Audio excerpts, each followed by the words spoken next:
Bukod po sa lakas ng ulan, maigi pong maging updated din tayo sa lagay ng mga dam at iba pang waterways sa posibleng maapektuhan ng masamang panahon. Kaugnay niyan, nasa Hydrometeorology Division ngayon ang ating kasamahang si Rod Lagusan. Live, Rod! Pag-uulan, kasunod na rin ang epekto ng hanging habagat. Ilang mga dam na ang nag-overflow habang ilan naman ay kahapon pa nagpapalapas ng tubig. Sa kasalukuyang dalawang dam ang overflowing kung saan parehong Metro Manila ang apektado nito.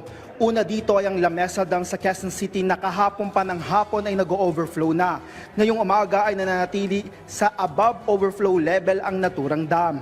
As of 8 a.m., nasa 80.17 meters ang water level sa La Mesa Dam. Mas mataas sa 80.15 na normal high water level nito. Hindi tulad ng ibang dam, walang gate ang La Mesa Dam at ang tubig mula dito ay diretsyong napupunta sa Tulyahan River, kung saan binabagtas nito ang bahagi ng Quezon City simula sa Fairview, Novaliches, tapos bababa sa bahagi ng Valenzuela, Caloocan, Malabon at Navotas. Ayon sa Pag-asa, hindi lang ang tubig galing sa dam ang posibleng magpabaha, lalo't base sa forecast ng Pag-asa ay intense to torrential rain ang inaasahan. Kasabay nito, ang mga binagsak na ulan kahapon ay inaasahang bababa pa rin galing bundok at dadaan sa mga ilog na posibleng magpabaha. Bukod dito, simula kahapon ay overflowing na rin ang Upper Wawa Dam sa Rodriguez, Rizal. Base sa datos ng Pag-asa, nasa 135.22 meters ang water level dito. At ang tubig mula rito ay diretsyong napupunta sa Pasig Marikina River, na nagsisimula sa bahagi ng Rodriguez, Rizal, dadaan sa bahagi ng San Mateo at Antipolo sa Rizal, pupunta sa Quezon City, Marikina, Pasig, San Juan, Mandaluyong, Maynila, bago tuluyang lumabas sa bahagi ng Manila Bay. Tulad ng La Mesa Dam, wala ding gate ang Upper Wawa Dam.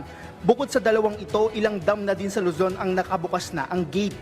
Ang Ipo Dam sa Bulacan, as of 8 a.m. ay nasa 100.28 meters na ang water level, malapit sa normal high water level na 101.10 meters, kung saan isang gate na ang nakabukas dito. Posible itong makaapekto sa Angat River, gaya ng posibilidad ng pagtaas ng tubig at pagbilis ng daloy nito. Posibleng maapektuhan nito ang ilang mga bayan sa Bulacan, kabilang na ang Norsagaray, Angat, Bustos, San Rafael, Baliwag, Pulilan, Plaridel, Kalumpit, Hagonoy at Paumbong. Pagdating naman sa Angat Dam, nasa 198.11 meters ang level nito, malayo pa sa kanyang normal high water level na 210 meters. Tatlong gate naman ang nakabukas sa bahagi ng Ambuklaw Dam sa Benguet.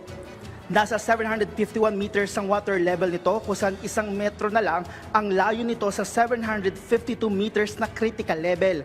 Una na nagbigay ng babala ang Pag-asa sa barangay Ambuklaw sa Bocod, Benguet sa posibleng epekto nito. Ang tubig mula dito ay napupunta naman sa bahagi ng Binga Dam sa Itogon, Benguet, na nasa 572.66 meters ang water level, na malapit na sa normal high water level nito na nasa 575 meters. Dito naman ay 3 gate din ang nakabukas. Una na nagbigay ng babala ang Pag-asa sa 2 barangay sa lugar sa bayan ng Itogon, simula pa noong weekend dahil sa posibleng epekto ng pag-ulan. Naomi, kaugnay nito, hindi naman inaalis ng Pag-asa ang posibilidad na magbukas din ng gate ang mga major dams katulad ng Angat Dam o itong San Roque Dam na tumatanggap ng tubig mula dyan sa Ambuklaw at Binga Dam. Naomi? Maraming salamat, Rod Lagusan ng PTV.